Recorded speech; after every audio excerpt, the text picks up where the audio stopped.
This is dedicated to all my beautiful queens, all my beautiful ladies out there. She's a queen. Go queen. You got it, girl. She's a queen. You better represent. Go queen. Go queen. Go. She's a queen about her business. Queen. Working hard on a mission. Yeah. Head high, purpose driven. Purpose driven. Crown on never tilted. Go queen, go queen, go queen, go. Represent, you're a queen, oh.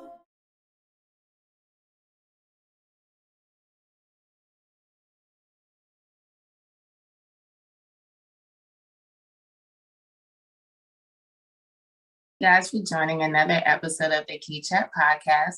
Today I have Miss Jenn Michelle. She's the CEO of GlamLife Beauty, and she is a celebrity makeup artist. She's done makeup for the lifestyle show on CBS, and she's also a hairstylist, a beauty educator, hair extension specialist. She's done so much, and she also has a great empowerment group called the Women's Warrior Collab. So we're going to talk about a lot of things regarding her beauty journey, her entrepreneurship, and also her motivational group. So we're going to go ahead and get started. So how are you doing today? I'm good. Thank you. How are you? I'm doing good. Thank you so much for joining the platform. So I know that you obviously are a beauty artist. So how long have you been in the industry? Well, in the industry, I would say I've been in it about 7 years now, but I feel like I've been doing beauty my entire life. Have you always had a passion for beauty and hair and makeup? Well, yeah, and also I'm the oldest of 4 girls. I come from a typical Brooklyn home where the whole building is family. So my aunt and my cousins lived upstairs. So there was about 6 girls, and I was the oldest. So I was always doing everybody's hair, makeup, and experimenting. So I always knew I loved it. So yeah. About how old were you, do you think, when your passion for it started?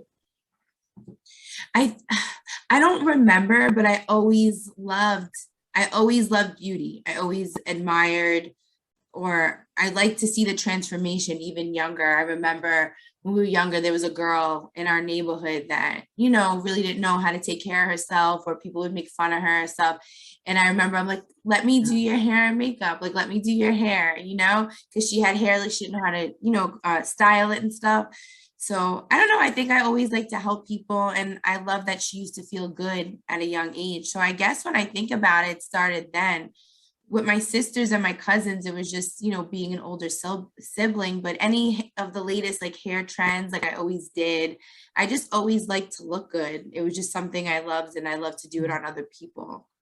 So I don't know, I think I've always had a passion for it, but also with beauty though, it goes hand in hand with wanting to help others. So before I got into beauty, I was actually going to school for nursing, and it kind of goes hand in hand. I mean, I'm not a nurse, but I do know how to, change a lot of things within people. Sometimes I feel self-confidence is even more important than anything else, so if I can help somebody in any way feel more confident, it makes me feel like I'm in the right place. Nice. So obviously, like you said, you began your journey actually going to nursing school. So what made you shift and decide to follow your passion, which is beauty? So it's kind of funny because the way I got into kind of just leaving nursing and getting into beauty was, like I said, I always loved makeup. I always loved hair. And during this time that I had makeup on, normally I don't have makeup on. Normally every day it's usually a good moisturizer, maybe a good lip gloss.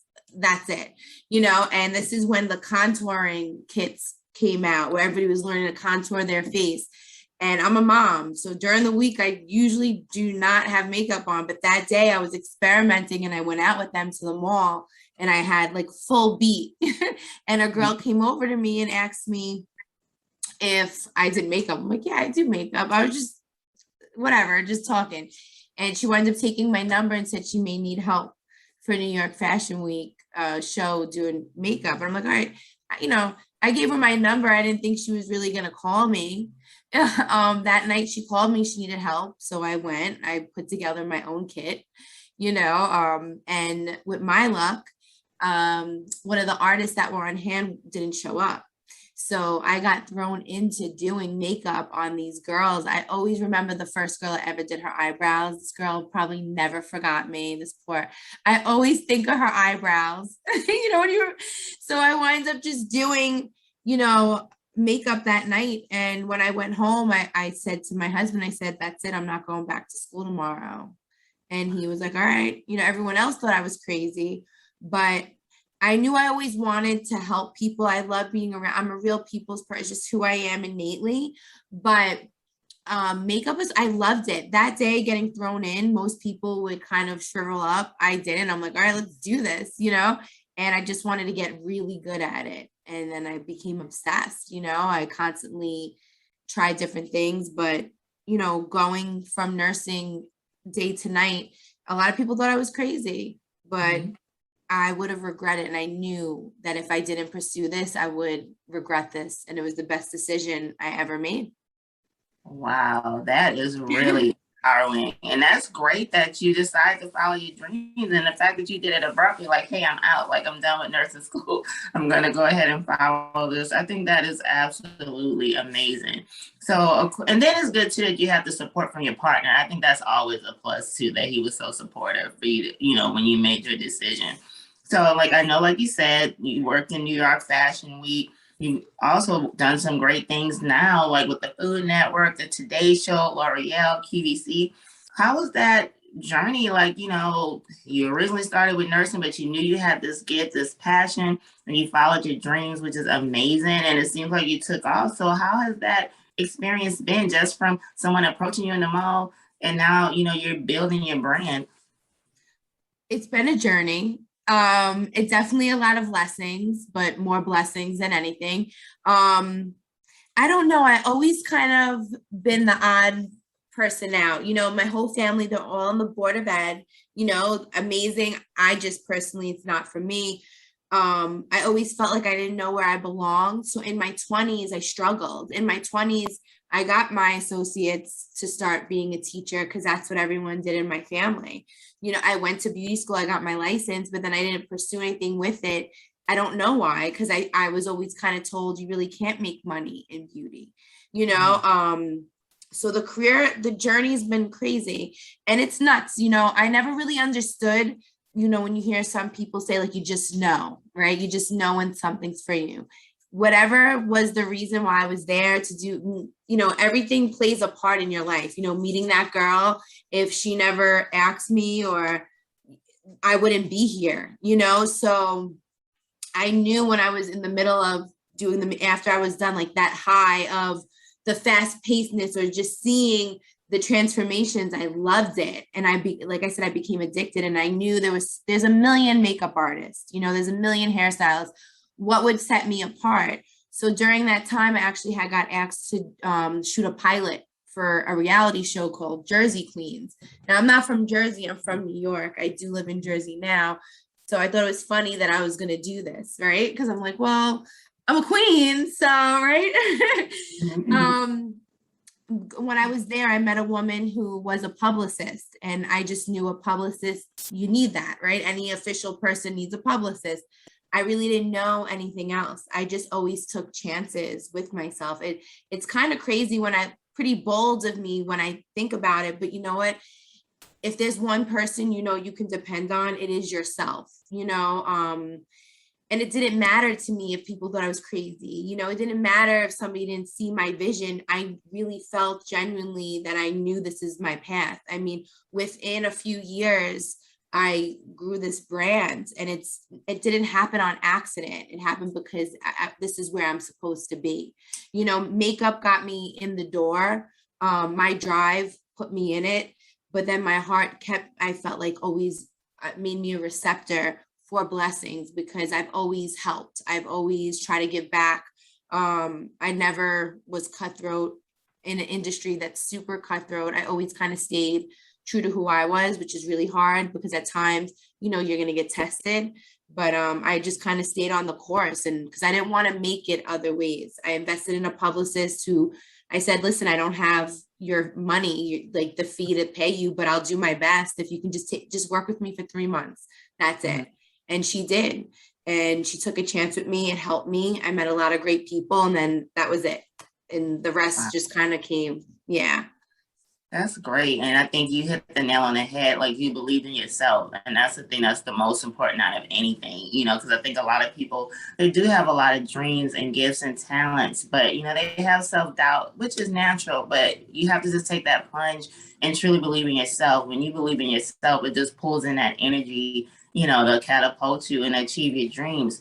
Now, I know in addition, you know, to being a celebrity makeup artist, hairstylist, beauty educator, you also are a GlamLife TV producer and creator. Like I said, you've really taken what you've done and built a brand, which is amazing. So how did you get into the hair extension specialist, that you have a lash line? You know, to me, like that generation too, there was a time where like R&B was like really heavy, but now it's like every song has like the same aesthetic, like whether it's a rap song or, you know, a pop. I can't even say like an actual love song because people don't. It's like I don't know. It's just, it's not radio heavy. Love songs are no more.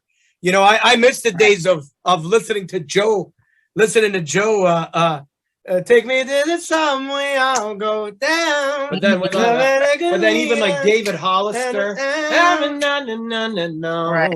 No, I'm back and it was over. Like that's we don't have that anymore. Like, you know, this generation don't know the that was a wicked song.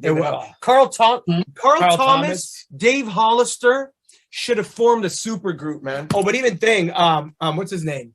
The lash line, you know, the TV project. How did you decide to do that? I dream big. You know, like I said, in my 20s, I had my first daughter in my 20s. So while everyone was living their best 20-year-old lives, you know, I sacrificed because that was, you know, I had a responsibility that I needed to make sure that was my priority. So in my 20s, I kind of, like I said, I always felt lost. I didn't know, I really didn't know what I wanted to do. I just didn't know. And it's just crazy how one thing always like led to another. You know, once I knew I was in the position where I wanted to be in, I just realized, you know, I got to invest in myself. I have to continue to know that I don't know everything. You know, there's always someone better, someone that knows more. And when you're put in those rooms or in front of these people, I didn't get intimidated. I got excited because then I knew it was my time for growth. So I constantly would kind of put myself out there. I would do things that would be kind of very uncomfortable. You know, like I wasn't ready to do New York Fashion Week, but my first job was at New York Fashion Week. It's kind of crazy, you know. For the first year doing makeup, I literally worked for free. I worked with every photographer. I went on every website. Even to this day, there's things I'll still do once in a while if I believe in the project, because one, you should always stay humble, because just as quick as you can gain success, it can be taken away from you. I've always been very humble. You know, I'll meet girls that are doing less than me, but will walk around like you can't even talk to them. And I always tell them, like, guys, stay humble. These are your blessings. They're not for you to, you know, hold your head up to where your nose is in the air. It's there for you to bless others and help other people along the way. So when I got to a certain level, I was like, okay, it's time where I can now train somebody. It's time for me to teach somebody and kind of pass it on. So I wind up, you know, becoming an educator. I love hair extensions. I have them in now. And it's just another way of investing in yourself. You know, again, artists come a dime a dozen, but what makes me stand out? You know, I'm kind of, if you need me for hair, for makeup, I can do any type of makeup. You know what I mean? You don't want to just get stuck in that one route. You have to constantly invest in yourself. And that's what I did. I literally bet on myself and I went all in. And, you know, for me, a lot of people will ask me, like, when did you notice the change? When was like that shift where you knew, okay, this is great. You know, this is becoming like a lucrative business. And the one thing I did, I like to read books. I'm very big on like self-growth and stuff.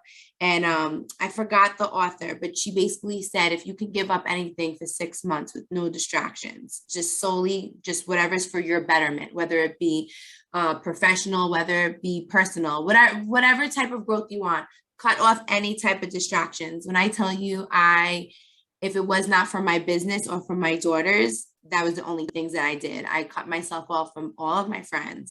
I did not go out. I did not indulge in nothing. I literally, if it was not adding to my growth, I completely gave it up. I didn't spend any money on anything besides what was going in my kit or the necessities of life for 6 months, which I know it sounds like, oh, that's nothing. It is very hard. It is very hard.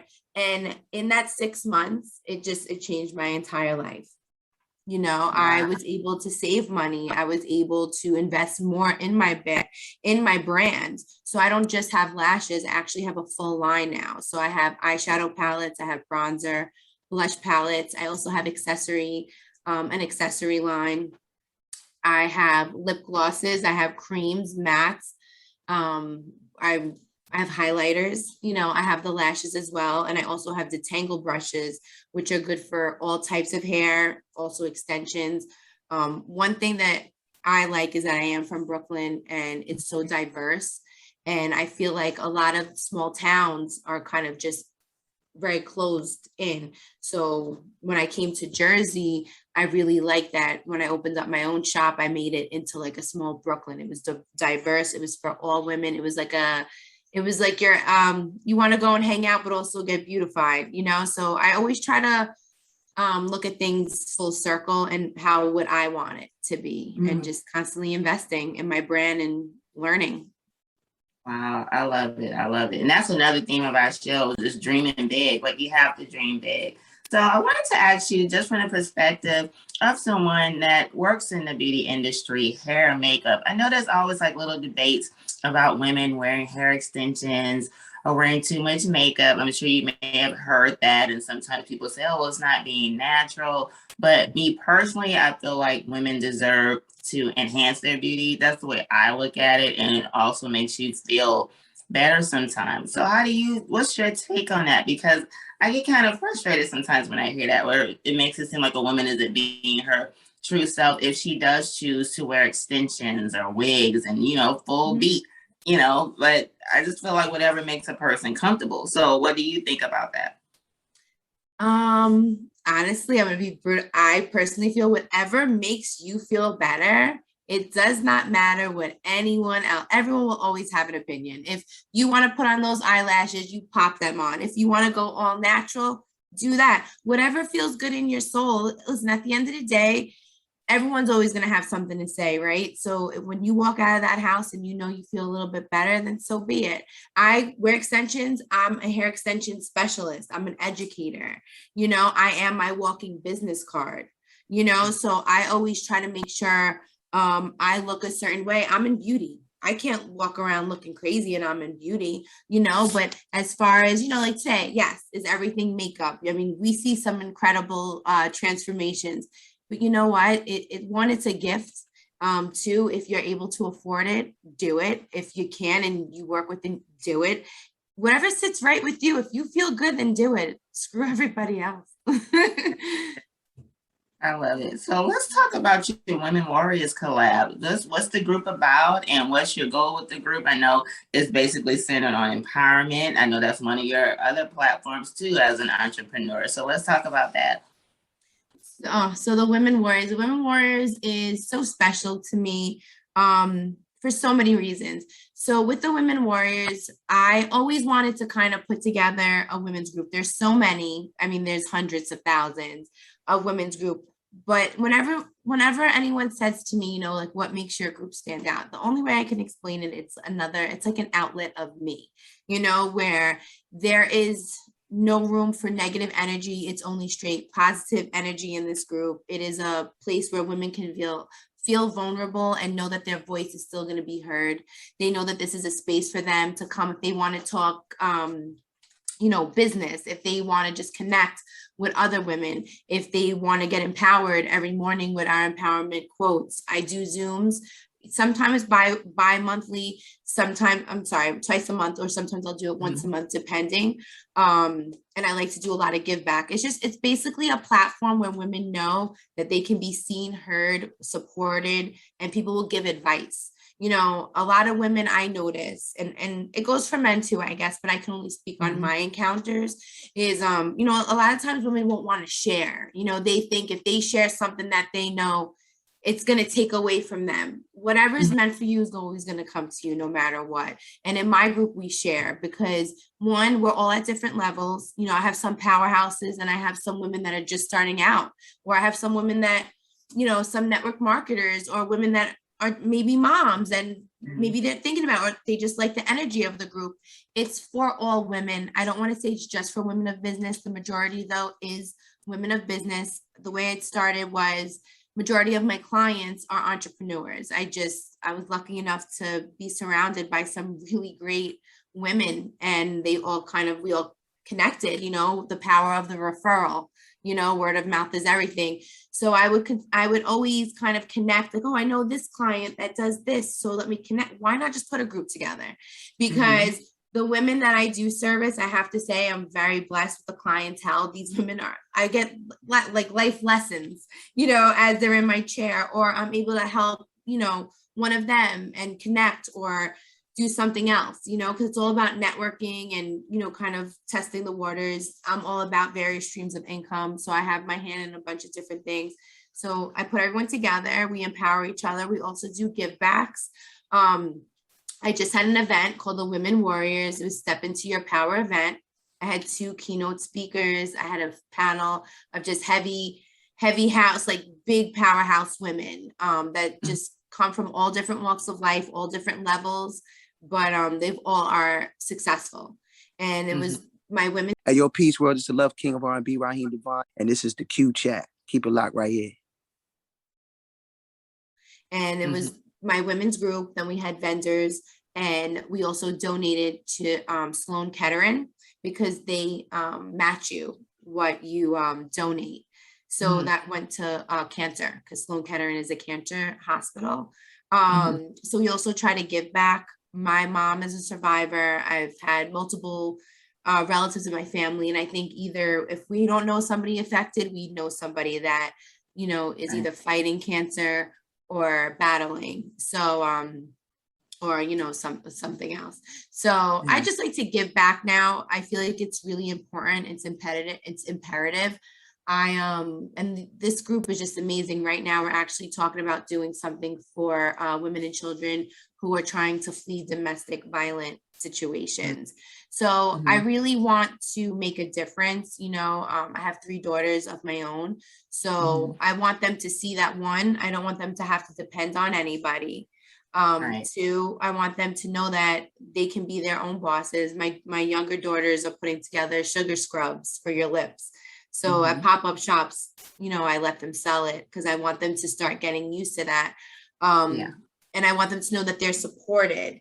And that's exactly the same thing that I do with the Women Warriors. You know, we have authors in this group, business coaches, lifestyle coaches, lawyers, doctors, just you name it, they're in this group. And it's just such a nice zone, like a free zone, a safe zone where you can come and share what your struggles, maybe in business or in your home. And we know somebody that can help you, you know, in any type of circumstance. So it's such an incredible group of ladies that I continue to really want to grow state to state now, because what women can do when we all come together to really try to help, we can move mountains. So we have this platform, why not use it for good, you know?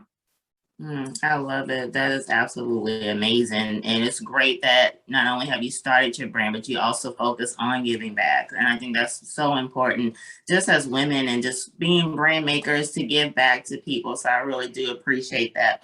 So I wanted to tie in and end everything with asking you about self-love. Now, your brand is about empowering, not only with your actual business model, with the hair, the makeup, the extensions, that also feeds into making people feel good and self-love. But even with your philanthropy, just with your group. It's about empowerment and making people feel good.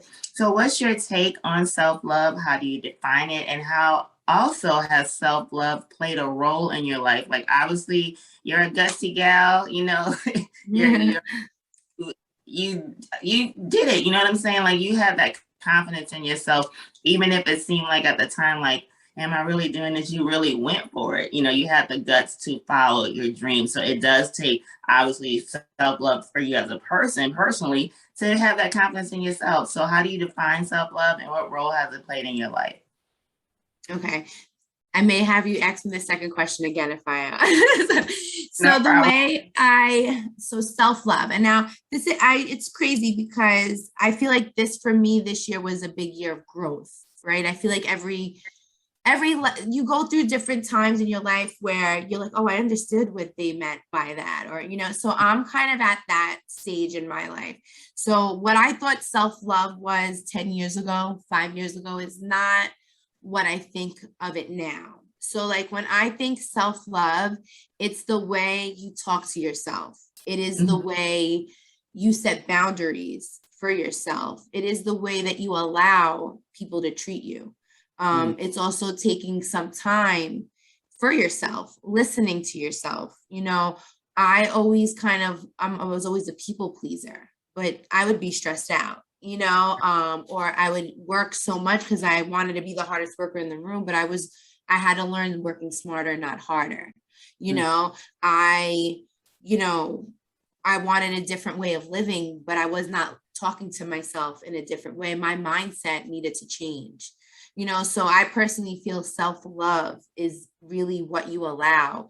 You know, It's not just the physical. You know, anyone can put on, you know, makeup and hair and we can look better. Absolutely. But are we loving ourselves? Are we being gentle with ourselves? Are we listening when we need those breaks? You know, I'm very big on how I talk to myself and what I say out loud, you know, because your mindset, that's what you need to take care of is your mind, you know, constantly trying to grow and just be the best possible version of yourself, you know, watch what you put in your body, you know, I mean, every once in a while I like Chick-fil-A, but, but most of the time I'm, you know, trying to juice, or I'm trying really not to, you know, eat as much meat. It's just an all around way that you hold yourself hot to a higher power, you know, because you set the tone for how you are treated. You set the tone for how your day goes, your month goes, your success goes, because it's all on how, you know, you talk to yourself and you love yourself. So I think it's an all around answer. I love it. That's actually a great answer. You answered that. And, you know, I mean, you really, really, really hit a lot of amazing points. Self-love is not just about the external, but most importantly, the internal. And I'm so happy you mentioned just what we put into our bodies. I think a lot of times we miss certain points on the full circle of self-love, how you speak to yourself, mindset, manifestation. It all plays a role in just having a better life. And I think that's the whole goal with self-love, is to love yourself, to know that you do deserve better, whether it's in our business pursuits, our personal pursuits, our health goals, you know, relationship goals, how we're treated. It all ties in together. So thank you so much. This has been an amazing conversation, but please tell everyone how they can connect with you, how they can find you on social media, and how they can also check out your products. Okay. Thank you so much for having me on. I just want to say this. I really enjoyed this time with you. Thank you. And thank you for allowing me to share my story. So you guys can find me on Instagram, it's Jenn Michelle, JENNMICHELLE _GlamLife. On Facebook, it's GlamLife Beauty. You can also on Facebook follow the Women Warriors Collab. And it's the same on Instagram, Women Warriors Collab. Also, you can shop my products either on my Instagram or at www.glamlifebeautiful.com. Awesome. Thank you so much. This was very refreshing. Like, I loved it. Like I said, you got the guts. I love it. Like, I love your spirit too, that I get just by talking to you, that energy. I really, really, really love it. And I do wish you so much success. I love what you're doing. That not only that you built the brand, but you also give back. So I really do love that. So guys, please go ahead and follow Jenn on social media and go ahead and look up her products. She has an amazing brand and she's doing some great things. So definitely also look up the Warrior Women's Collab project. I just think that's just so amazing how she's also giving back. And if you guys picked up anything from this conversation, there's so many gems that she dropped about just following your dreams and really pursuing your goals and really believing in yourself more than anything. You have to believe in yourself. If you don't believe in yourself, you can't expect anyone else to pour into you. Not that it matters, because we technically don't need anyone's opinions to work for us, but just have that self-love and that self-confidence, because you really can take off. And there's always going to be success at the end of the path if you just follow your dreams and pursue your goals. So thank you guys for joining this conversation. You can go ahead and check out this episode and more, just going to www.theqchat.com, and make sure you guys stay safe and go love yourself. Hi, this is Gary with the 10. I want to give a shout out to the Skill Chat Podcast. Go, girl! You got it going on, baby. That must have did this beat.